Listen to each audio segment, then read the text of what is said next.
Hey guys, I haven't officially done a video on core locking using T-Rex yet, so here we go. So here's a typical setup, bunch of 20 series, 2070, 2070 Super, 2080, 2080 Ti, and a 3070. Pretty typical numbers. All the 2070s getting 43, 2080 getting 44, 2080 Ti getting 61, and a 3070 getting 61. Doing lowest power I can do there, lowest power I can do there, almost lowest there, really low there, and really low power there. Knocking the core down on some of these, so pretty typical overclocks. And I am getting 993 watts at the wall at 339 megahash. So we'll do some core locking here. So I'm going to switch this over to the regular pool, and on a lot of cards, locking the core at 1050 works. My 3090 needs like 1200, 3060 Ti needs like 1400. Majority of 20 series cards, 1050. You can find some of these numbers online, but usually start at 1050, start working your way up from there, and see where your wattage goes up, but your hash doesn't. So you really don't need a lot of core for Ethereum. So I'm going to lock all these at 1050. So currently 339, 992 watts.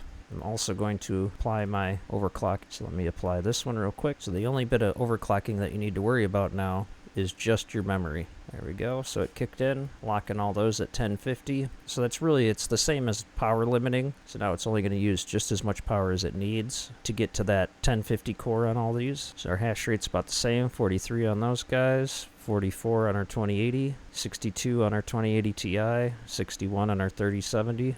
So our hash rates are all the same, but our power levels are way down. So now we're at 342 megahash at only 917 watts. So it's not as huge on a 3070, but definitely a bigger help on the 20 series cards than it is on the 30.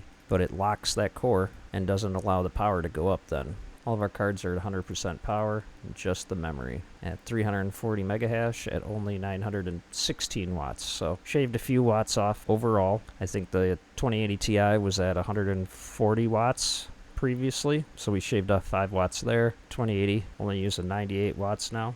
So it just helps out that efficiency a little bit more, because if you're just doing power limit, this core can go up and down and go all over the place on you. You can do this in Hive OS. This is where it was originally introduced, was in Hive OS. So now you can do this in Windows. So you want to add the command lock C clock 1050 or 1100 or whatever. If you have multiple cards that need different ones, just add a comma, 1100 for the second, 1200 for the third, and 1050 for the fourth. Be sure to save it. And then you will have to run this as administrator. Here it shows each individual card has been locked, and we're reminded what those clocks being locked there. And the command for this again is lock C clock.